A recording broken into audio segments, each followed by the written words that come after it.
And now there's audio. Yep, little bit of a problem there with audio. So I'm going to tell the whole story again. I trust that audio is now running up and now. Audio is good now. Audio is good. I typed it in wrong. So the sound is now good. We should have now sound up and running. Sorry about that for that little faux pas. But anyway, so what was I saying? Yes, I'm getting ready to watch. Whatchamacallit, Parks and Rec.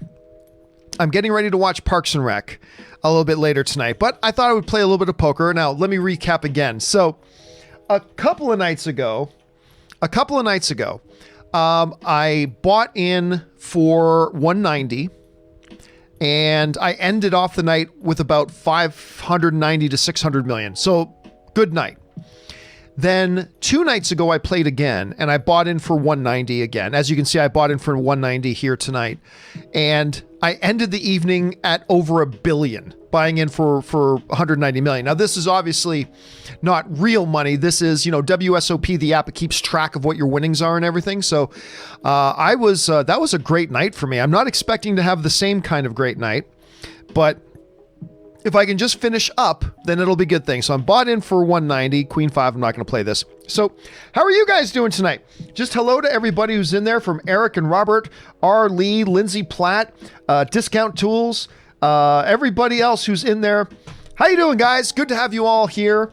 And we're going to take some questions here while you guys, if this is a play and chat, I'm going to play some poker, chat with you guys as we're doing it.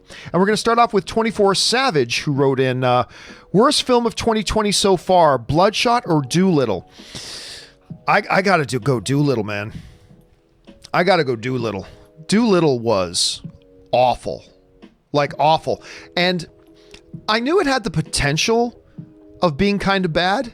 I mean, I knew it had the potential to be bad, but man, that movie was brutal.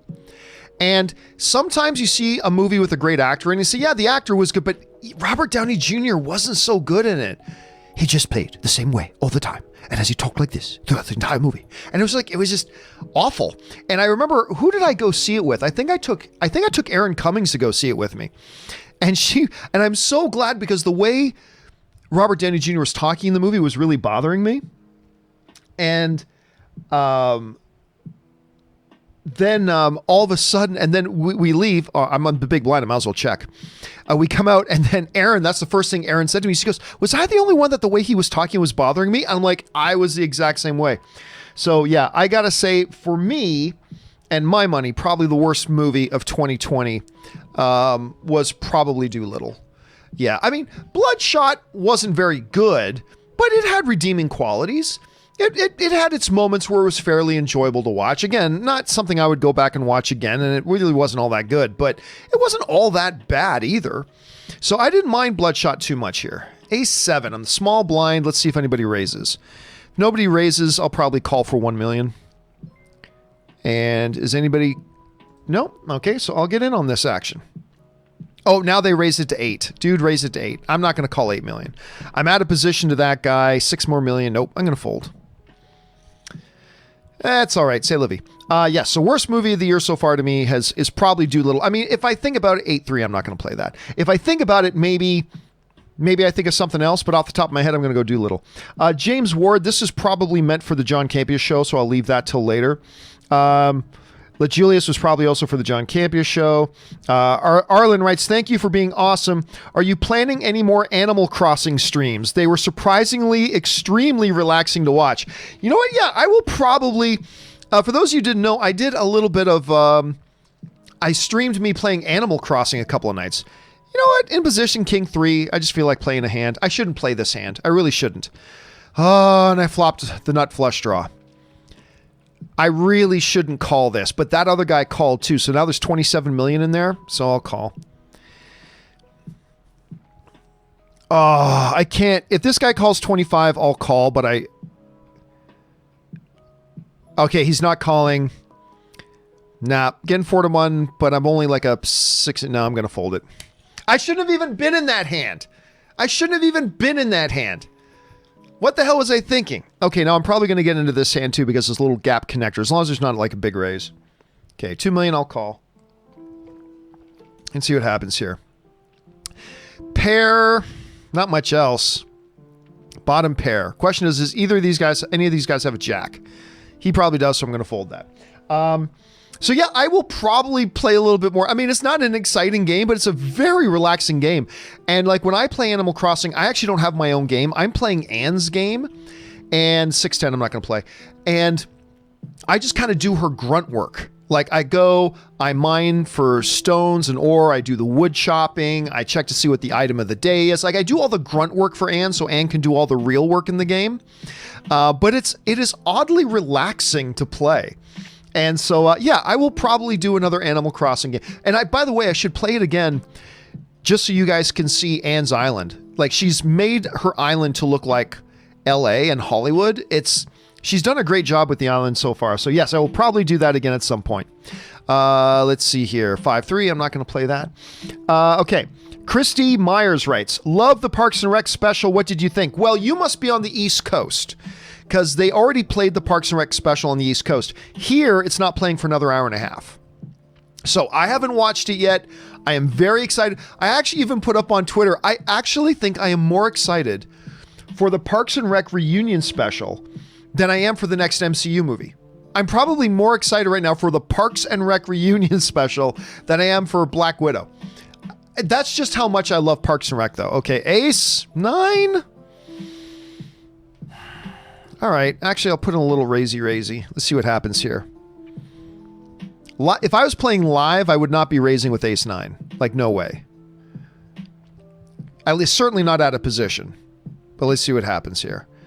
All right, almost everybody's folding. I only got 2 players against me.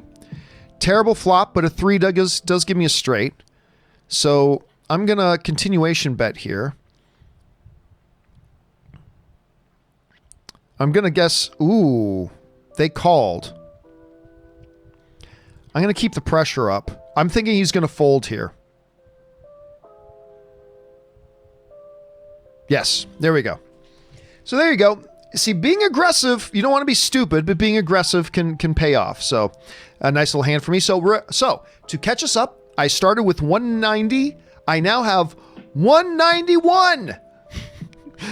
Ooh, all right. Flop top pair. Put in a bet. Oh, I meant to put in pot size bet, not half pot, but whatever. Okay, this guy does not believe I have a king. He doesn't believe I have a king. He thinks I'm bluffing. Now I have 2 pair. However, a jack gives him a straight. So I can't bet. Because if he just has a jack, he has a straight. So I have 2 pair. I'm probably good. He did have a jack. Son of a bitch. That's... See, that's why you don't bet when... Do not bet, ladies and gentlemen. What was he doing in that hand with jack 6? Anyway, do not bet when the only way somebody can call is if they have you beat. Never bet if the only way they can call is if they have you beat. So, yeah, that's why. Oh, son of a bitch. I thought I was going to win a pretty big pot there. Okay, anyway, sorry about that. Yes, Christy, I am looking forward very much to the Parks and Rec thing tonight. Okay, J Master writes, John, I read on the Hollywood Reporter that they have confirmed that Disney is developing a live-action Hercules movie from the classic 1997 film for theatrical release. Yep, they are. That's going to be one of the things that Rob and I talk about on the John Campea Show tomorrow. I like these connected suited cards. I'm going to play this, and I'm on the button, so I'm in position here. So I'm going to put in a raise. But this time I'm going to put a little bit of a serious raise. Because I don't want anybody with like Jack 6 calling me again and catching me with my pants down. Top pair... Yeah, I'm good. I think I got the best hand right now. I think that person's probably got a draw, so she's put in, like, she's all in, a 13.5, so I'll call that. I got top pair right now. Now I've also got a straight draw. So let's see what happens. I think I might be good. Oh, they got it on the river. So I was good, but I couldn't have pushed Candace out because she was all in. So there's nothing I could do there except sit there and wait. Well, I got rivered. What's going to happen? All you can do, ladies and gentlemen, is put in your money when you've got the best hand. And most of the time, when you put in the money when you got the best hand, you'll win the hand. But sometimes you'll put in the money when you have the best hand, and then the river will come and you won't have the best hand anymore. But that's beyond your control. That's beyond your control. You can't worry about that too much. You just got to play what you can play. All right. Anyway, yes, they did announce that. And what's interesting about that thing about the Hercules thing is that the Russo brothers are going to be producing it. So far, the Russo brothers have produced 2 movies with their new production company, and I haven't liked either one of them. They produced 21 Bridges, which I thought was pretty bad. And then they produced that Extraction movie with Chris Hemsworth, which I also thought was pretty bad, but had fantastic action. I very much enjoyed the action in that movie, but everything beyond the action was, to me, terrible. But not everybody has an opinion. It has its fans, so that's good. But I have not been impressed with the Russo brothers' new production company so far. Let's see if they can turn that around. The other interesting thing, Pocket Queens, I'm going to raise that. The other interesting thing about this Hercules live action, and nobody called, okay. The other thing about this Hercules live action is that it's being written by the writer for the new Shang-Chi movie, which we haven't seen yet. So maybe it's a great script, maybe it's a terrible script. We don't know yet. But that is certainly an interesting little element to that. That's an interesting little element to that. Okay, let's see here. Ethan Holgate writes, "Hi, John. Did you see or hear about these 2 movies last year called Greed, starring Steve Coogan? I'm not familiar with that one. And Motherless Brooklyn, starring Edward Norton." Oh, yeah. I quite liked Motherless Brooklyn. I didn't think it was like one of the best films of the year, but him, Alec Baldwin, Willem Dafoe, Bruce Willis, I said him, Edward Norton, is in it. Really nice, solid little movie. And a really different kind of movie, too. I like this hand. I call this. Yeah, it's a very different kind of movie. Obviously, the lead character with his condition, it's not something you see all the time. Again, I'm not familiar with, not a good flop for me. I'm not familiar with Greed. That one I'm not familiar with. But yeah, Motherless Brooklyn, I actually thought that was pretty nice. I thought that was a nice little film. Didn't get the attention it deserved. Didn't have the success it deserved. I mean, I didn't think it should have been a big blockbuster or anything, but I thought it deserved better than it got, to be honest with you. All right. Let's see here. Ryan Loner writes, "Prepare to feel old. The Empire Strikes Back turns 40 years old this month." Yeah, no kidding, man. That's hard to see. I was okay when Star Wars turned 40 because like that was when I was a child. Like I was a young child when that came out. But I remember Empire Strikes Back coming out. Right? And so, yes, you are absolutely right, my friend.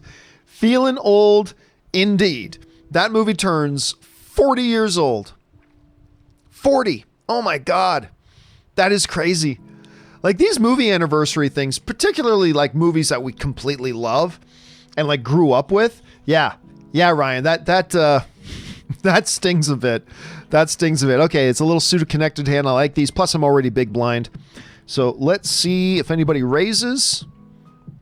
And if they do raise, how much they raise. Oh, no raise. I can get in for free. Great. Check. Let's see the flop. Nothing. Am I going to get a free turn? Yeah. Still nothing. Maybe I can spike a 5 or 6 on the river. You know, it's funny. That's the funny thing. If a 5 or 6 comes on the river, I might have the best hand. Nah, I'm not even going to call 2 million to see that though. Yeah. And I was out. I had nothing. I had absolutely nothing. Okay. Here.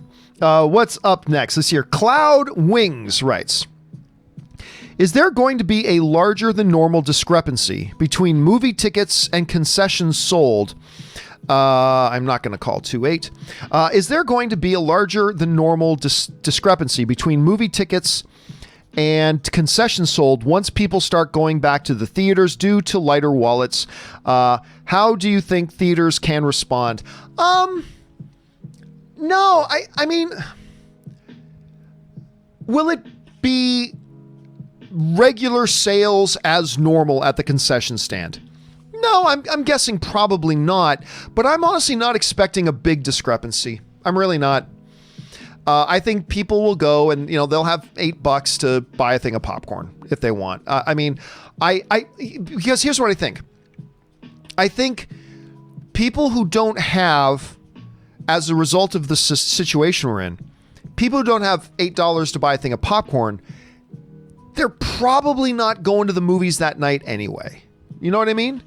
I think there will be some people, like, money's going to be really tight for a while because of this whole situation, and some people are in a real tough spot. So I think there's going to be a lot of people that don't go till they get back into a better financial situation. I think that people that are in a spot where they can drop $10, $12 to go to the movies, they'll probably drop another $8 for a popcorn or that in a soda or something like that. And I think most people who aren't in that position probably won't be coming back to the movie theaters quite yet until they get their lives back together again, right? Because this has been a horrible situation for everybody, but some people harder than others.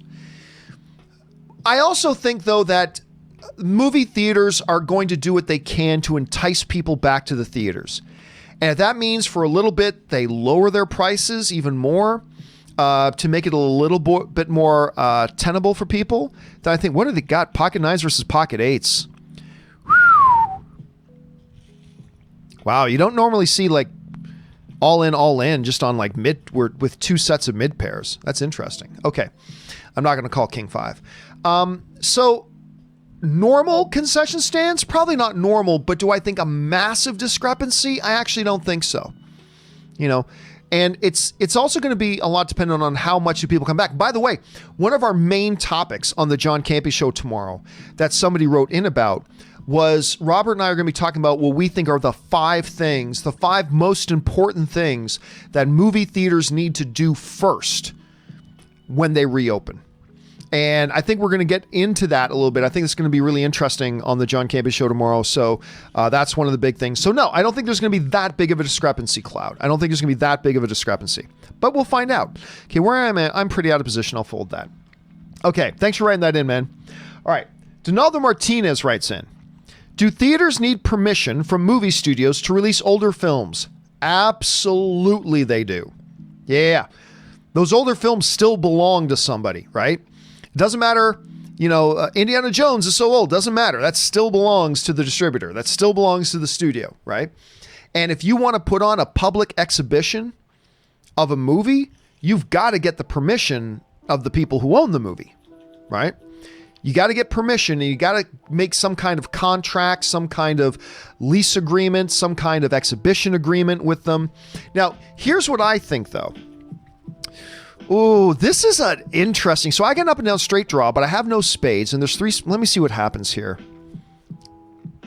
I have no spades. I'm going to call 2 just to see if I can hit a 9 or an ace here. I do have a pair and an up and down straight draw. Just 2 more. Dude, if I hit this, you got no one to blame but yourself for just putting in 2. All right. I lose. I can't even call. You know what? I got to call $2 million to see what they have. Oh, look at that. I did have it. That's why. Like, if you're just going to bet 2, like if that dude had bit 6, I would have gotten out of the hand. I would have folded like that. That's, guys, don't just dink away at it. Like 1 million to call and there's already 8 in there. Sure, why not? All right, I missed. I'll check fold here. Anyway, what were we talking about? Oh, yes. So absolutely, they do need to get permission from the studios or the distributors that own the films. Now, here's what I think is going to happen, though. This is what I think is going to happen. And I don't know that this is going to happen. This is just me guessing. But my guess is, oh, look at that. I would have won that hand.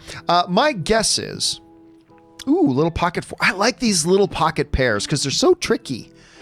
Like, they're easy to get away from, but if you spike, like if I spike a set, then I'm going to be in a really good position. So I'm going to raise it up just to disguise my hand, make it look like I've got something stronger than I do.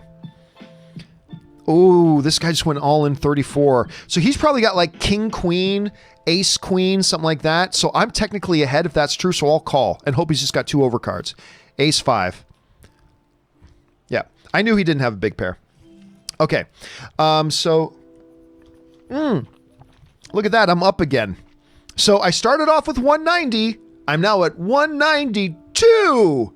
That's big progress, ladies and gentlemen. I'm on the button. Limp in 2 million. Sure, why not? Ooh, up and down straight draw. Yeah, I'm going to put in a bet. I'm going to raise this. I'm going to put in a bet. But I'm putting in this bet to get a few people out of the hand, yes. But really, I'm putting in the bet because I don't want anybody to bet. Now watch, they're going to check now. They're not going to bet. See, I did that just because I wanted to get another free card. So I threw out the $8 million just to make sure I get an extra free card. And I did, and I missed. So it is what it is. Now I'm just going to try to stab at it, see if I can take it. Hopefully they just fold. Thankfully they folded. Yeah. So I created the impression of strength, but really I threw out that $8 million bet as a defensive bet to make sure they don't bet on the next card so I can get the turn and the river for free. And then I can make a decision about what I wanted to do. And it paid off there. Anyway, so here's what I think is going to happen. Sorry, I keep getting distracted from this, Donaldo. Here's what I think is going to happen. I think what's going to happen is that the studios will all just let them do it for free. I think they're going to do that. I think they're going to just let everybody do it for free. I think they're going to let the movie theaters take whatever movies they want and play them. Because remember, it's not just the movie theaters that need people coming back to the theaters. It's the movie studios that need people coming back to the movie theaters. Like when Warner Brothers puts out Tenet, they want people already coming back to the movie theaters again. So yes, I do think that all the studios and the distributors and the rights holder of these catalog movies, I think they're just going to say to the movie theaters, look, just take whatever you want, play whatever you want, whatever you think is going to be good to get people back into the movie theaters. I mean, hey, if you want to give us $1 or $2 per ticket sale, great. But they're going to make a very, very easy deal with the theaters to allow them to play catalog movies because the studios need people back in the theaters just as bad as the theaters need people back in the theaters. You know what I'm saying? So yes, they need their permission, but I don't think they're going to have any problem getting their permission under these current circumstances. All right. Let's see here. Where are we at? S Beam writes, you can see your head sculpt progress on Twitter. I've tagged you in a few pics, not final looks, still nailing the techniques and finer details. Well, that's interesting because S Beam, we did a Patreon supporter only. Ooh, I like these little Suit Connect cards. I'm going to put in a little raise. Again, I'm just putting in the raise to disguise the strength of my hand.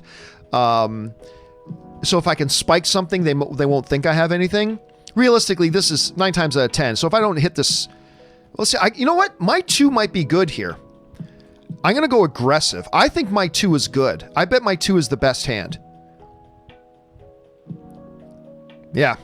Yeah, because see, that's the thing. You disguise the strength of your hand.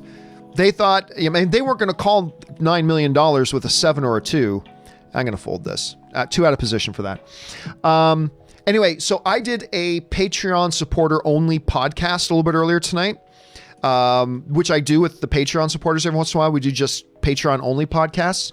And S Beam had written in, so S Beam is a Patreon supporter, wrote in to let me know about this sculpt they were doing. So I will keep my eyes open for that, S Beam, when I go onto Twitter. Thank you so much for that. I'm looking forward to seeing it.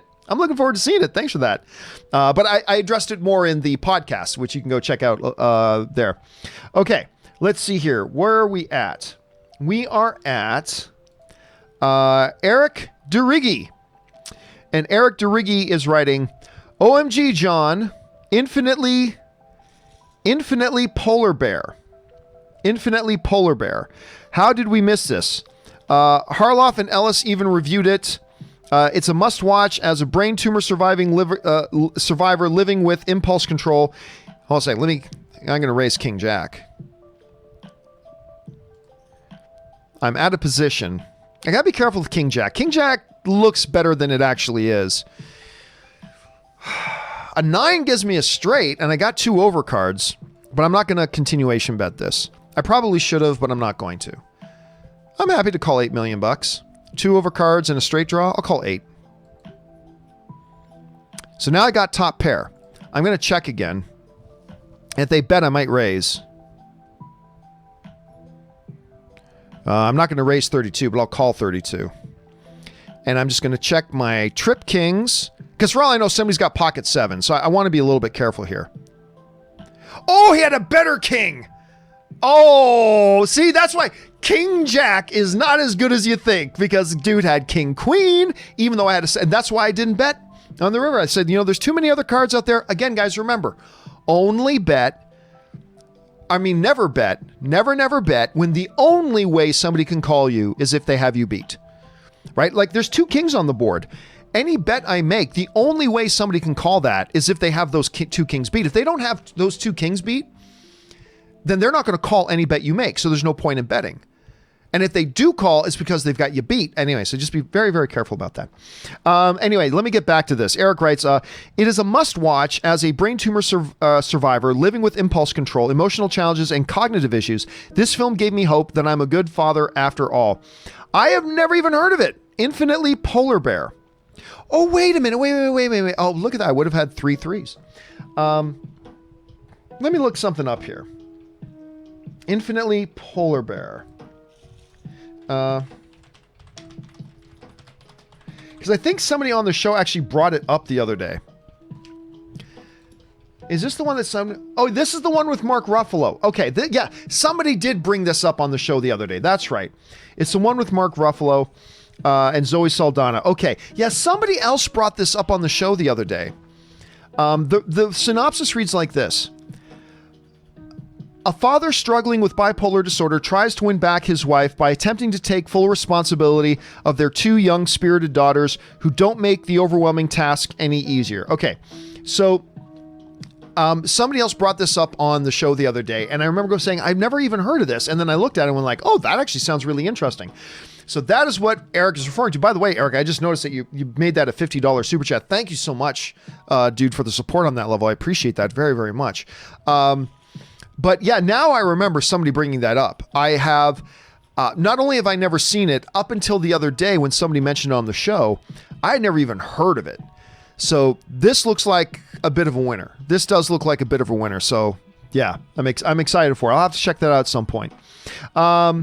See, ZOMG Ruler writes, and thank you again for that, Eric. All right, ZOMG Ruler writes, John, I love Who Wants to Be a Millionaire. Do you? Like, do you mean the game show Who Wants to Be a Millionaire? Everybody forgets now when Who Wants to Be a Millionaire first came out, and what's his name was hosting it? Regis Philbin. Regis Philbin was hosting it. It was like the pop cultural phenomena. I mean, it was the biggest thing for a few weeks. Who Wants to Be a Millionaire was like the biggest thing for a few weeks. But I was caught up in it too. Yeah, I was caught up in it as much as anybody. It was a different kind of game show. They had built-in, real built-in tension into the game itself, like a really good amount of built-in tension. It was challenging questions, but started easier and got harder. They were challenging, but not impossible. So everybody at home felt like they were playing along. Yeah, man, I'll tell you what, I liked Who Wants to Be. Now, I stopped watching it like a lot of people did. So I know it's got some new kind of celebrity host. I don't even know what it is. I haven't watched it in years. But yeah, I did watch it for a period of time. And yeah, I thought it was pretty good. I thought it was pretty good when it was on. But again, like I said, back when it was like first on, it's been a while since I've gotten around to watching it. All right, King 7, I'm not going to play that. Let's see here. Brennan Sheehy writes, John, what is your favorite Terry Gilliam movie? You know what the funny thing is? Let me bring up the list here. Because somebody asked that on the show the other day. And we talked about a few of them, but I know I'm going to miss one or two unless I bring them up. If we don't count, I'm going to sneeze. Woo, sneezing live and on air. If we do not count the straight up regular Monty Python stuff, right? Because I don't think you should include that stuff.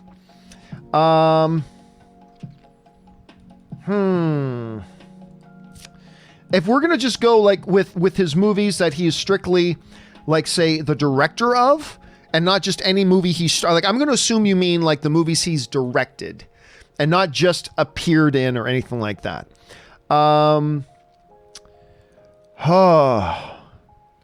I think, the one I said the other day, A lot of people will say Fisher King, and that's great. A lot of people will say Brazil, Time Bandits, all that kind of stuff. I think I got to go 12 Monkeys. Now, if we want to get into the stuff that he's also starred in, well, then you're going to start looking at all the Monty Python stuff. I mean, at least for me, that's a no-brainer. But I think if we're just going to exclusively talk about the films that he directed, I think I'm going to go 12 Monkeys on that. Okay. Man, I am just not getting great hands to play. But I am the big blind here, so if nobody raises, I can get in for free.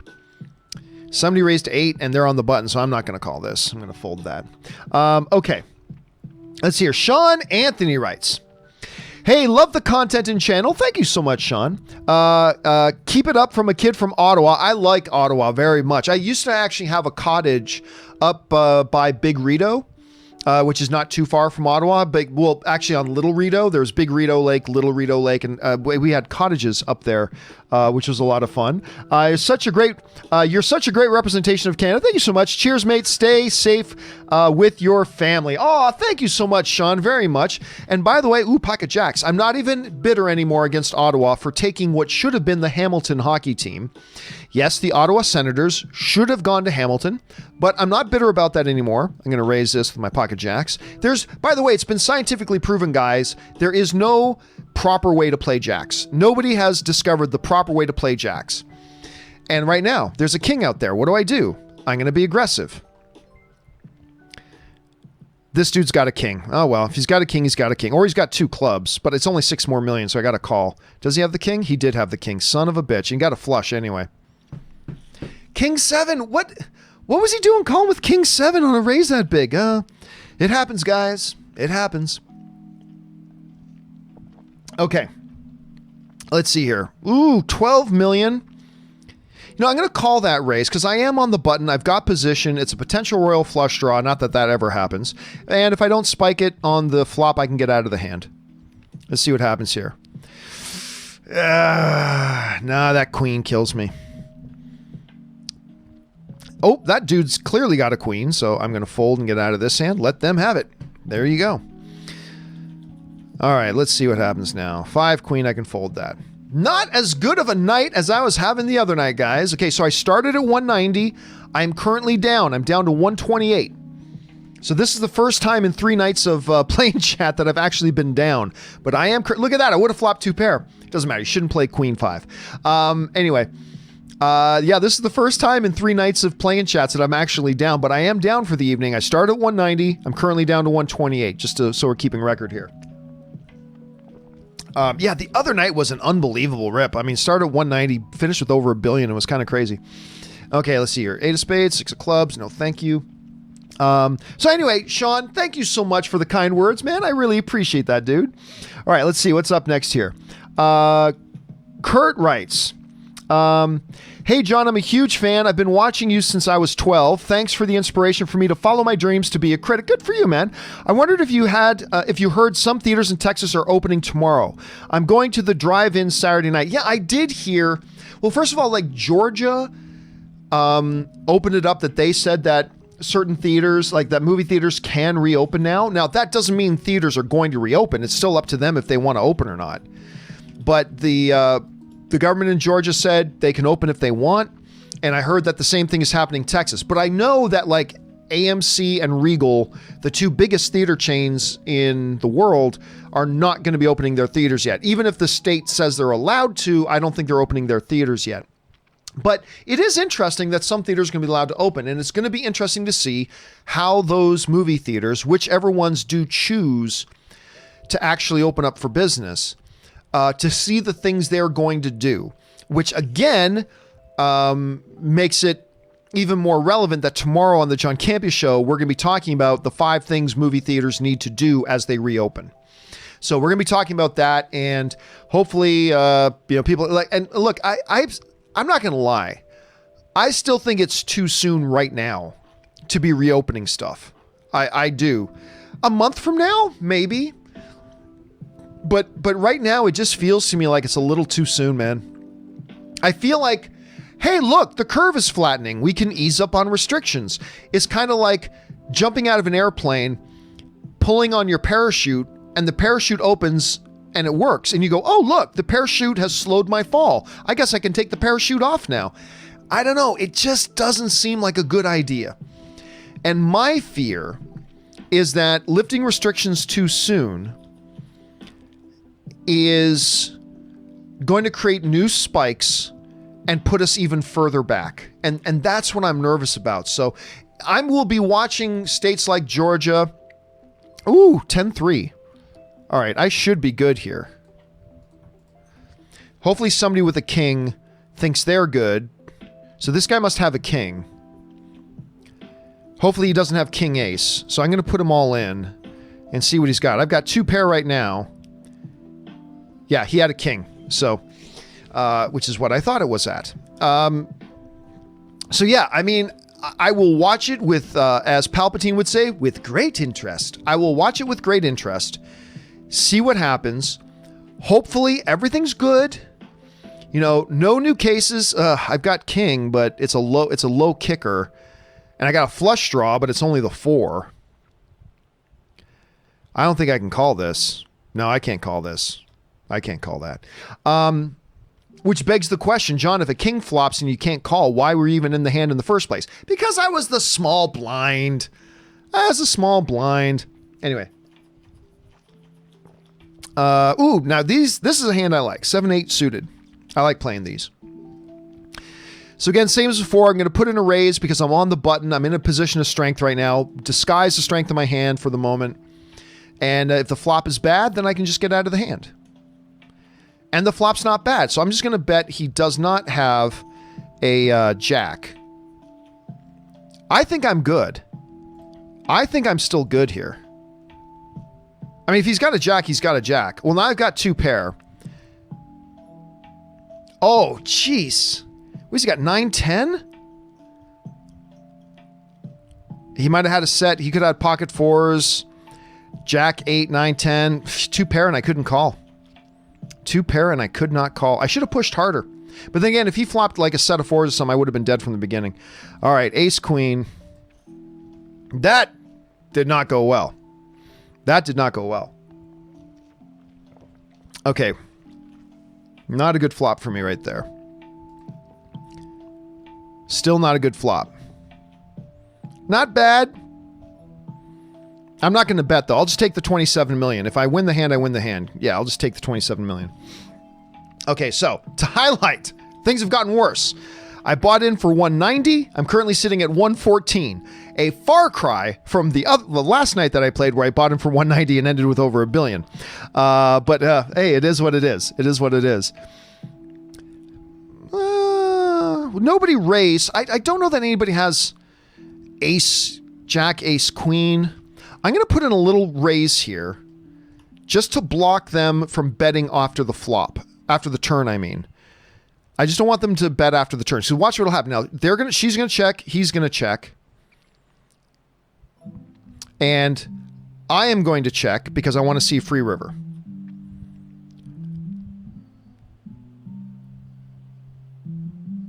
Let's see what happens. Rick's been aggressive. I'll call the 10. I got to call the 10. I think my ace 10 might be good here. If they've got a 2, they got a 2. Yep, my ace 10 was good. There we go. Okay, so bought in for 190 and back up to 164. All right, 4-7. I like these little gap-suited connectors. I'm a sucker for them, guys. You know this. All right, let's go over to Donaldo Martinez. Let's see, 4, 5. Well, a 3 or a 6 gives me a straight, so I'm going to check this. No, a 3 does not give me a straight. A 6 gives me a straight. Do I want to... Okay, if I was playing live in Vegas, I would never call this 6 million, but I will, just to see if I can get lucky here. I should not be calling this. Just so you know, guys, I shouldn't be calling this. Okay, now I definitely have to get out of this hand. I definitely have to get out of this hand now. 2? With 42 million in the pot, and he's only betting 2. Okay, fine, I call it, because if I hit a 6, I win the pot. Okay, I did. But I had to call that for 2 more million, so now I can fold, because I have absolutely nothing. But that was a mistake. That dude with the jack's just betting 2. That was a mistake. Because there's somebody sitting out there like me that's got this, like, albeit a gut shot straight draw, but there's 40 million in the pot. You can't just bet 2 million because I have to call that. And then if I hit a 6, then I'm going to take you for all your money. It's just not, you gotta, if you got jacks, you think you have the best hand, you got to bet more than that. Anyway, I'm not articulating that very well. Donaldo Martinez writes, I know how much you love butter on popcorn. Popcorn is nothing but a butter delivery device, my friend. I know how much you love butter on popcorn, but have you ever tried it with nacho cheese? It's quite delicious. I have tried it with nacho cheese. I'm gonna admit, I wasn't the biggest fan of it. Well, not the biggest fan of nacho cheese. I don't mind cheese powder on popcorn. Listen, my favorite popcorn is just straight up butter on popcorn. That's my favorite. I like a good caramel corn once in a while too. And I've tried it with like cheese and stuff like that, and I've tried it with nacho cheese. But I must admit, I wasn't, personally, Donaldo, I gotta say I wasn't the biggest fan of it. Just give me popcorn with straight up butter every time, and I will be perfectly happy. All right, Ben Rayner writes in and writes, have you caught up with Flash this season? Thoughts? I'm not liking the Iris stuff. How about you? Yes, I am caught up on Flash this season, and I'm digging it. I'm digging the show. That said, I am also not really into the whole Mirrorverse Iris thing. Yeah, that element of it, I'm not buying so well. By the way, guys, it's about to get a little bit noisy in here because I'm going to put on my air conditioner, but it's kind of warm in the valley today, so it's warming up in my office here. At any rate, yeah, overall, I'm liking the season. It's not my favorite season, but I'm liking the season. It's not like that DeVoe season, which I didn't really care for at all, but I'm liking this season. That said, I agree with you that I'm not big on the whole Mirrorverse stuff. I'm not big on the Iris thing. Now, who knows? Maybe it'll have a great payoff. Okay, this I've got to bet because I need to push some people out of this hand. I'm actually going to go like 12 because too many hands, too many flops can beat. Not everybody's calling. Never mind. And an ace flopped, and you know one of these guys has an ace. So one of these guys has an ace. She's just trying to decide how much to bet. There we go. And I'm going to get out of this. Not the flop I wanted to see. Maybe I should have. No, I shouldn't know. 12 million was big enough bet. Okay. Jack 10. And I am small blind, so it's just 1 million to call. So I'll call the 1 million, provided this guy on the button doesn't raise. He doesn't. All right, let's see what happens. Jack 10. I'm not going to slow play this. There's 2 diamonds out there. I'm not going to slow play it. I'm going to bet 10 million bucks right out of the gate because maybe somebody's got like king jacks and so I'm ahead. Somebody could also have a straight draw. 30. Well, I got to call 30. I think he's probably got like ace jack. Yeah, he had 8 jack. So he had top pair, so he pushed. I knew he didn't have anything bigger, so I'll take it. So I started off at 190. I am now back to 190. I'm back to 190. Let's see. Little pocket threes. Again, I'm going to raise just to disguise the hand. That's all. If I flop a 3, wonderful.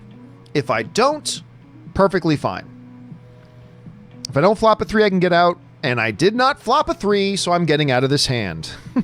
Provided anybody bets. But they're thinking I might have an ace. See, this is why I disguise the hand, so I can get a free turn out of it. They think I have the ace, so I'm just going to check it. And now I can, as soon as, yeah, this dude's, well, guys, don't just bet 2 million. Okay, I'll call the 2, but if a 3 comes, all right. Let's see what happens here. I'm going to bluff this. Because I don't think either of them have an ace. And because I raised pre-flop, they're going to think I have it. There we go. See, I put that, I put out that little raise from the button, to disguise the strength of the hand. They all thought I had an ace. They thought I was toying around with them, put in the bet on the end, blah, blah, blah. Okay, so finally, I'm up. Finally, I'm up. So I bought in for 1 million, for 190 mil. I'm at 223. Finally, I'm up. All right. Anyway, Ben, yeah, so there you go. I have caught up with season. I'm enjoying it, but I agree the Iris stuff has not been my favorite thing so far. Ace 3, not bad position. I'll see a flop. Maybe like, 2, 4, 5. Come on, 2, 4, 5. Well, there was the 2. So I will just fold. Yes, I'm going to fold. All right, Ronan writes, why do you think a Halo movie hasn't been made yet? Do you think it's long overdue? P.S. Really enjoying your shows and guests, my man. Well, thank you so much, Ronan. I appreciate that. Man, it's... Well, we know why the movie didn't happen before, with the whole debacle between Peter Jackson and all the studios that were involved, and they were trying to get Neil Blomkamp to direct it, and just that whole thing was a mess. That whole thing was a mess. I think there's a couple of reasons why a Halo hasn't happened yet. Little gap connector, I like to play this. First is, it's going to be a ridiculously expensive project to make. Ooh, that's not a good flop for me. So I'm going to check that. It's going to be a ridiculously... I'm going to bet $3 million just to see if they don't... Just maybe see if they make them think I have an ace. Yeah, there we go. It would be a ridiculously expensive project to make. On top of that, every year that passed, the popularity of Halo has shrunk. I'm not saying Halo isn't still a popular title. I'm not saying that. But it's not like it was back in the day when it was like the dominant name in video games, right? It's just not like that anymore. So you're talking about a project that would be ridiculously expensive to make. Diminishing returns on the popularity and the value of the IP is another one. A third thing is, I think there's always been, whenever studios have tried to get one done, I think the game company has wanted too much creative control. And the studios were like, you don't know anything about making movies, so no, we're not going to give you a lot of creative control, and therefore no deals get made. Now, there is a Halo Until Dawn sort of series that they're supposed to be making. I'm sure that's been ground to a halt right now. I'm sure that's been absolutely ground to a halt right now. But there is supposed to be a series on the way. So, and I think in name only, I think Spielberg is even like one of the producers of it, but don't get too excited. He's not doing anything on the show. He's just putting his name on it. But that's another thing they're doing. But yeah, back in the day, there should have been a Halo movie. And it never happened. And I think the window of opportunity for it just eventually kind of closed, unfortunately. All right. Next up, Django 19. I think Django wrote that in for the show tomorrow. So I'm gonna skip that for now so we answer it on the show tomorrow. Russell Amador writes, Anchorman, the legend of Ron Jeremy. Yep. Yeah, that's come up a couple times. Because what is this smooth jazz music I'm listening to? Anyway, so on the show the other day, I meant to say, oh, what's happening? I didn't even know I was in the hand. How am I in the hand? Oh, I was big blind. That's why I was in the hand. All right, now I can get out of the hand. I tried to quote a line from Anchorman, and I said, well, that escalated quickly. And I said, that, of course, is from Ron Jeremy. I meant to say Ron Burgundy, and I accidentally said Ron Jeremy, who is, of course, a completely different dude. A completely different dude. All right, let's see here. Jared McBride writes, John, if you had a superpower, what would it be? Mine would be super speed like the Flash. I've thought, obviously like everybody else, I've thought about that question since I was a kid. When I was a kid, it was flight, the ability to fly. And I've sometimes swung back and forth a little bit on, would it be fly? Would it be super strength? I mean, like super strength would be pretty awesome. I think I just keep coming back to the power of flight, though, the ability to fly. I think that would probably be my superpower of choice. Even though I have a fear of heights, I bet you anything, if I had the power of flight, I would probably get over that fear of heights pretty quick. If I had the power of flight, I bet you I would get over that fear of heights pretty damn quick. So yeah, as a kid, I would say the superpower I'd pick is flight. Today, I'd say flight. Now, obviously, there are some strong contenders. The powers of super strength, big thing. Powers of invulnerability, like a Luke Cage. Powers of invulnerability, that would be pretty badass. The power of invisibility is also a damn good one. Ooh, I might have the best hand right now. I might have the best hand.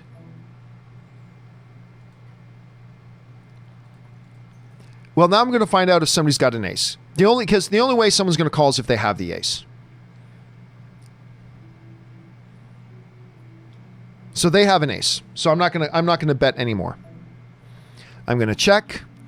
And they either had an ace or they were on a flush draw. Either way, I'm beat. Yeah, they had the ace. So yeah, I wanted to find that out. Sometimes you got to put out a bet just to find out where you're at, and that's what I decided to do. Okay, let's see. Ace 10, I like that. I'll make a little bet with ace 10. It might be the best hand at the table right now. All right, so I've got position. The guy on the button folded. Everybody's folding so far. 2 people left. Terrible flop for me. I do not have a club. I can't call. I can't call. I literally got nothing. If at least one of my 2 cards was a club, I at least have something to hang in there for. Anyway.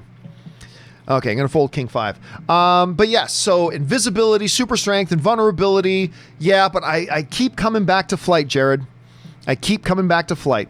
Okay, Max Bishop writes, who you got? Ferguson or Gaethje?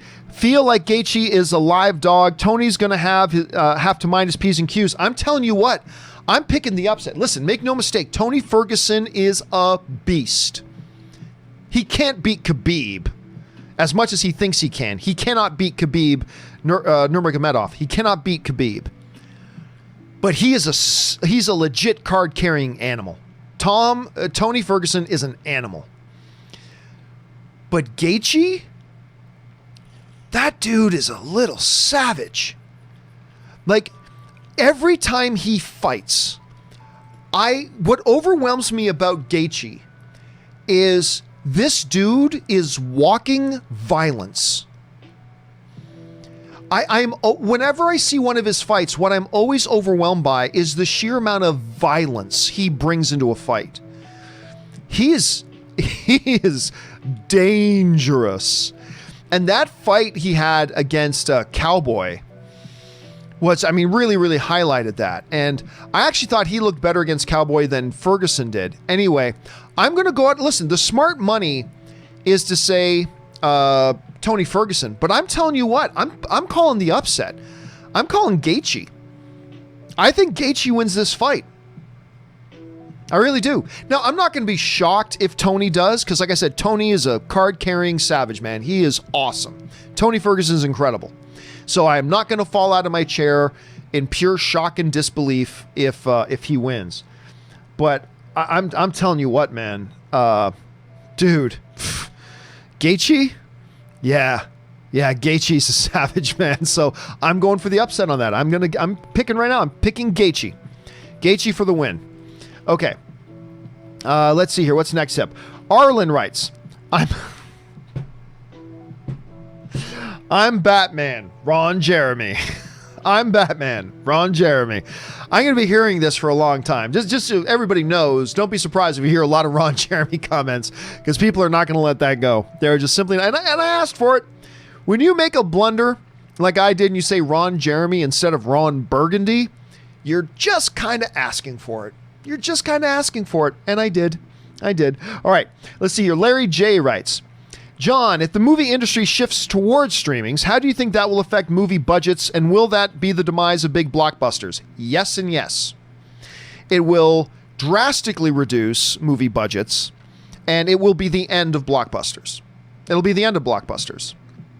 Because movies cannot make the kind of money on streaming that they would need to make to justify big budget blockbusters. Everybody tries to argue it, but here's the facts. The fact is, every bit of evidence that we have proves that they can't happen. And anybody who says it can, well, that's great to have wishful thinking, but you have no even anecdotal evidence to back it up. All you have to back it up is wishful thinking. It's just a proven fact. You cannot make that kind of money. It will be the end of big budget blockbusters. Kiss them goodbye. Because there's just no way they can make the kind of money back on them that they would need to make. It's a sad reality, but a reality nonetheless. And so, yeah, budgets will be reduced, which, to be honest with you, Hollywood needs to reduce its budgets anyway, so maybe that'll be a good side effect of this. But Budgets will be reduced. This would have been an interesting hand for me to be in because there's a possible straight out there. There's possible flush, but I would have had 3 queens, so I don't know what I would have done here. Oh, I would have lost because they had a better queen. There you go. Well, no, it would have been a chop pot. 3 queens, a king, and a jack. I'll call jack 9. A nice little hand I kind of like. A lot of different things can happen there. Anyway, Arlen, so that was Larry. Yeah, so yes. And by the way, I do not see the industry shifting towards streaming anytime soon.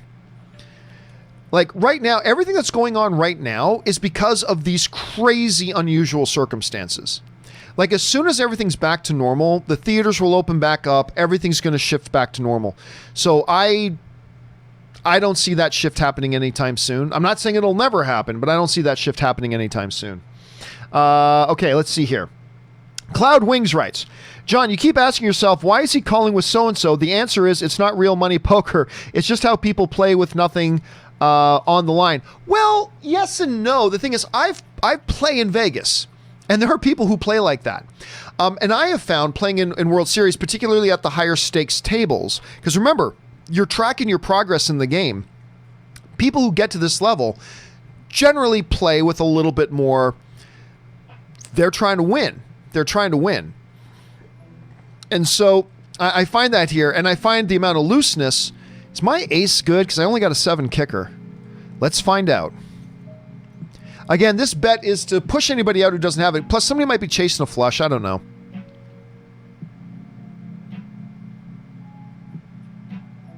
Well, now I've got a flush draw of my own.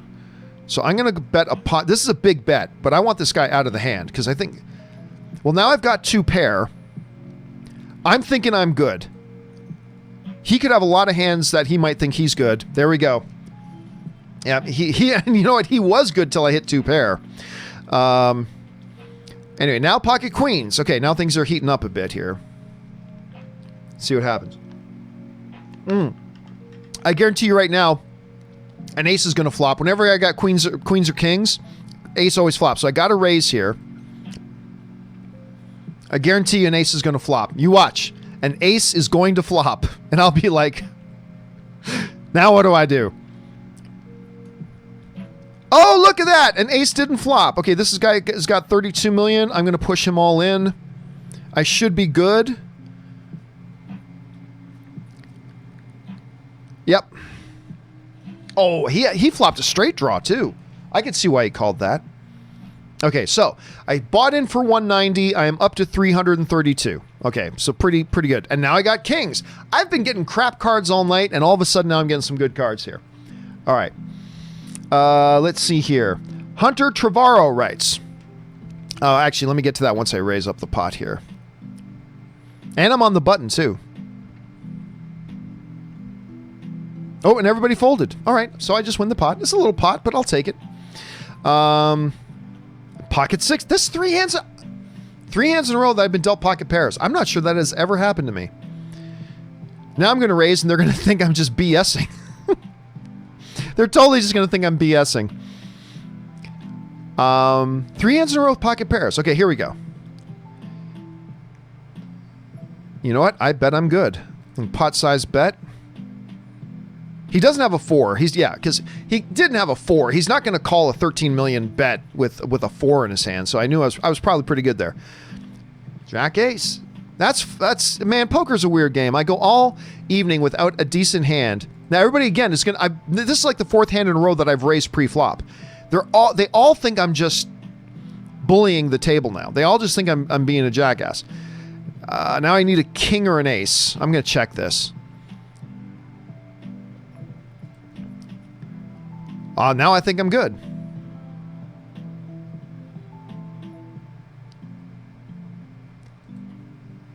Put a little half bet. See what he said. See what he does here.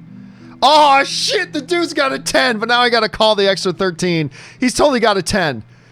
Oh, he had the queen. Oh, he had the queen.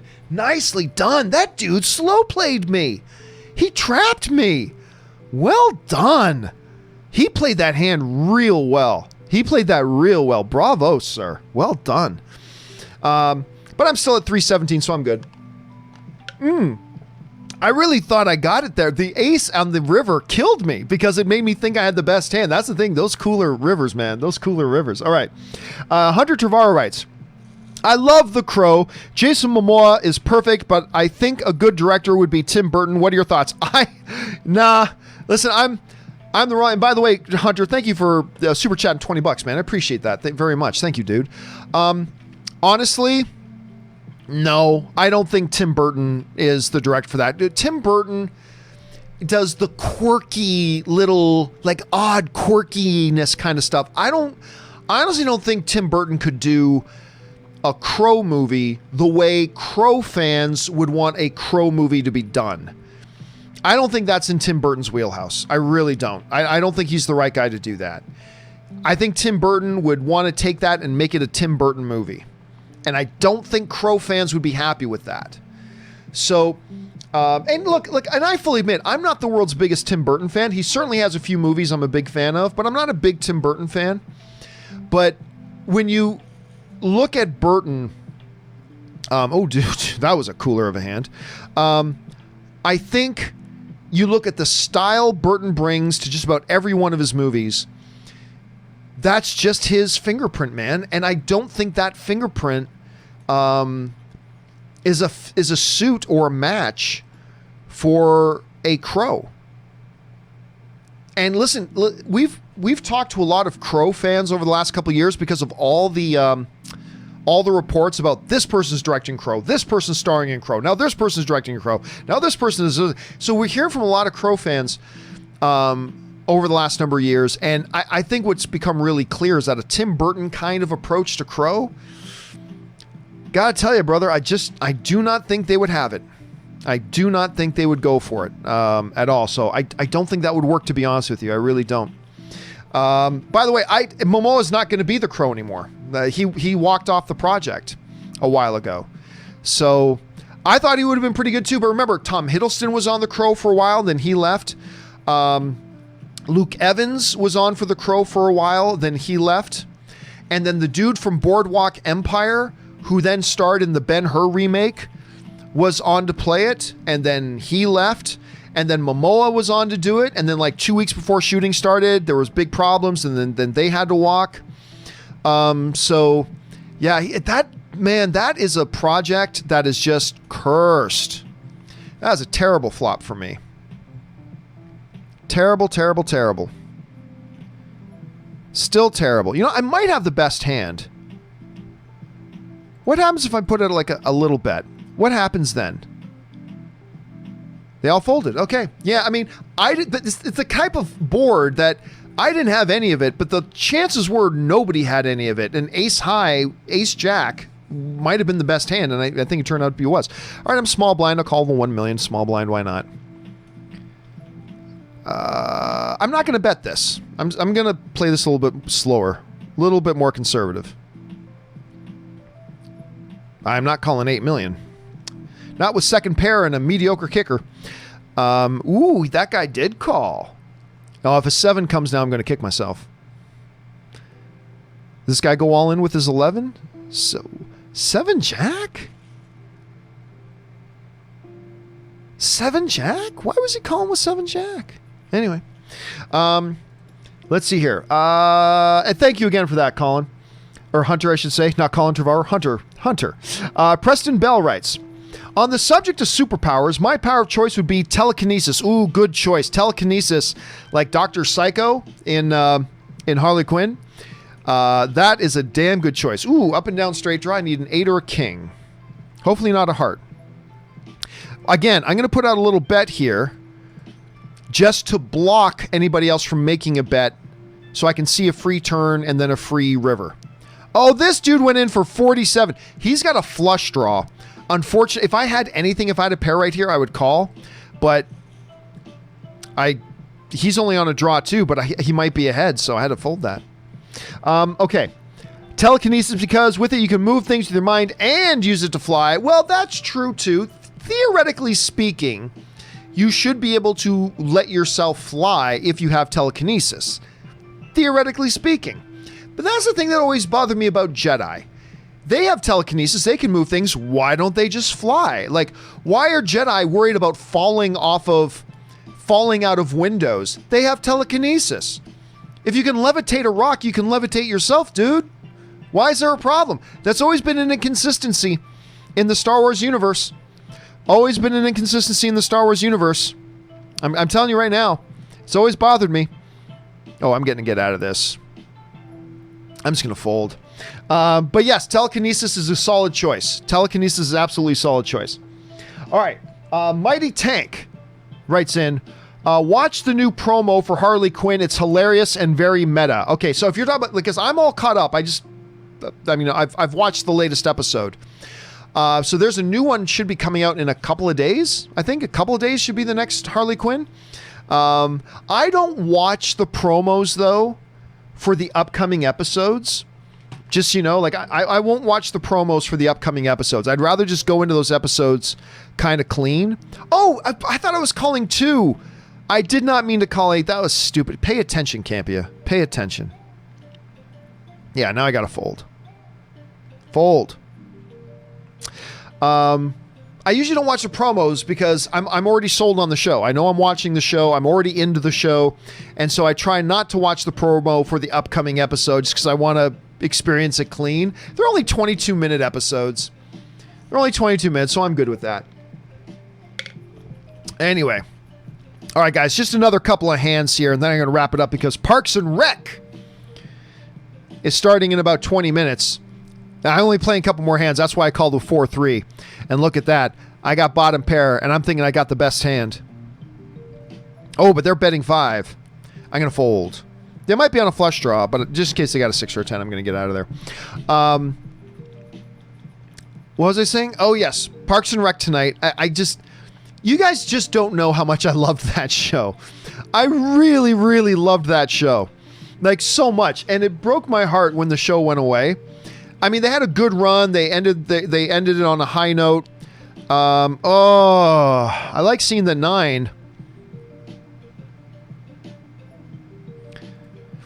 See me spike another 9 or a jack here. Yeah, he's got a flush.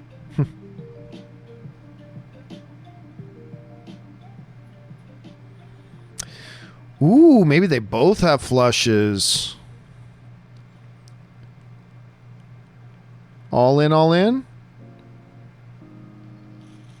Oh, that dude just had 2 pair. That was reckless, but it paid off for him. Of course, he's playing against the guy who was playing ridiculously. That Gene guy has been playing ridiculously. He probably knew that.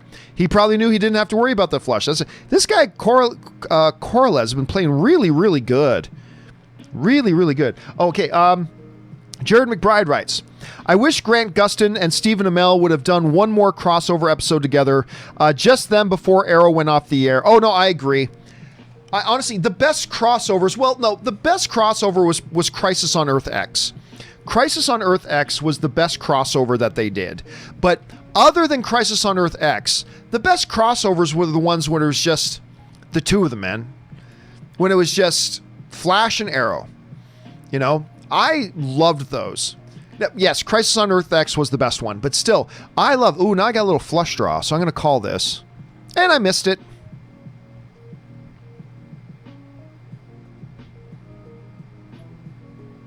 Fold. I got nothing. So yeah, I actually wholeheartedly agree with you. I would have loved to have seen that. It would have been nice. Giving Arrow like the heroic death send-off was probably the right move. It was probably the right move. But yeah, at the end of the day, if Greg Berlanti gave me a call and said, Campea, do you think we should do this? Like give them one more episode where it's just the two of them, the original 2 heroes? I would have said, hell yes. Hell yes, do that, Greg Berlanti. Okay, big slick here. Ace King. I'm going to bet. I'm going to raise. See how many people are... Oh, geez. I'm going to bet now, but I don't even know if anybody's going to call. My Nemesis Cortez. All right, that's a good flop for me because I don't think he's got 3, 4, or 5.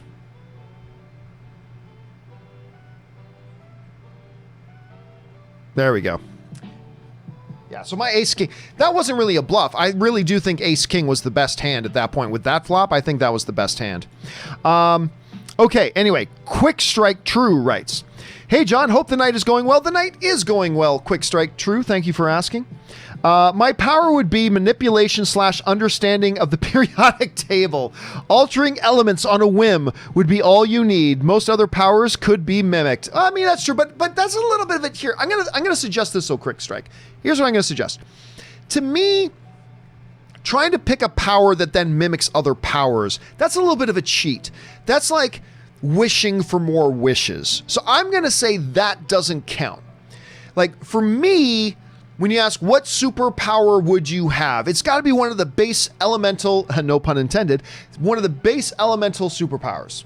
Super speed, super strength, flight, invulnerability, energy blast, heat vision, invincibility, what is it called again when you can change form?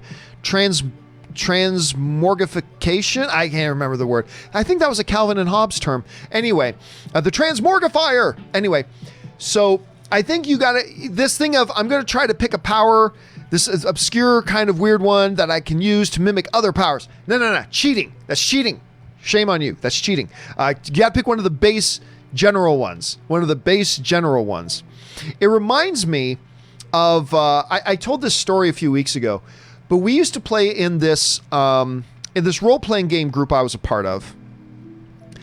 We were playing DC Heroes. And in your character creation for DC Heroes, you pick, every character has, maybe I should say, well, 7 kills me. This dude's got a 7. Part of your character creation in the role-playing game DC Heroes was you pick a disadvantage that your character has, and you pick an advantage your character has. And this dude, we played with this one friend of ours, and he said, I picked the advantage of cannot die. And we're like, come on, you can't pick can't die as an advantage. And so that's what that kind of reminds me of a little bit. Quick Strike. All right.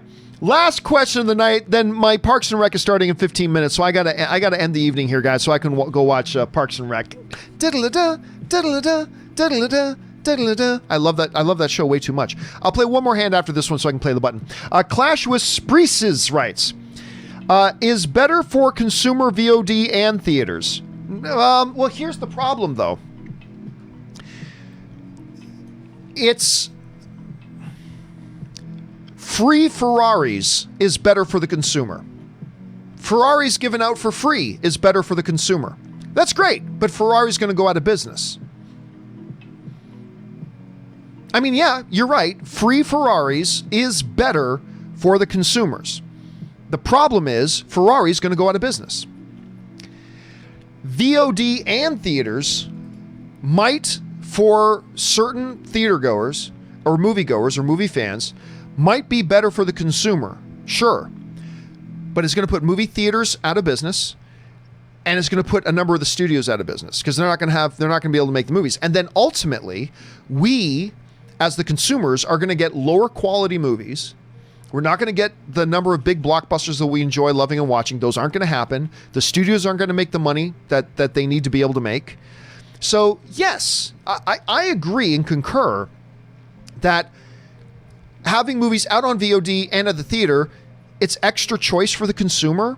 It's better for the consumer, yes, but it's not sustainable.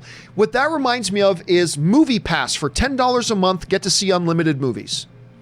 Well, yeah, that's great for the consumers, but it's not a sustainable business model. It's not going to keep the business in business. They're going to shut down. They're going to be out of business, right? That's the problem. $10 Movie Pass was great for the consumer, but it was unsustainable. The reason why no other movie studios are supporting Universal right now, the reason Warner Brothers is staying out of it, and Disney is staying out of it, and Paramount's staying out of it, and Sony is staying out of it, the reason none of the movie studios are coming to Universal's side on this is because they know that model does not work for them. And it doesn't work for the theaters. It guarantees all the movie theaters will be put out of business. Then you have no choice. And then it's just going to be VOD where they can't make nearly the amount of money that they make in theaters.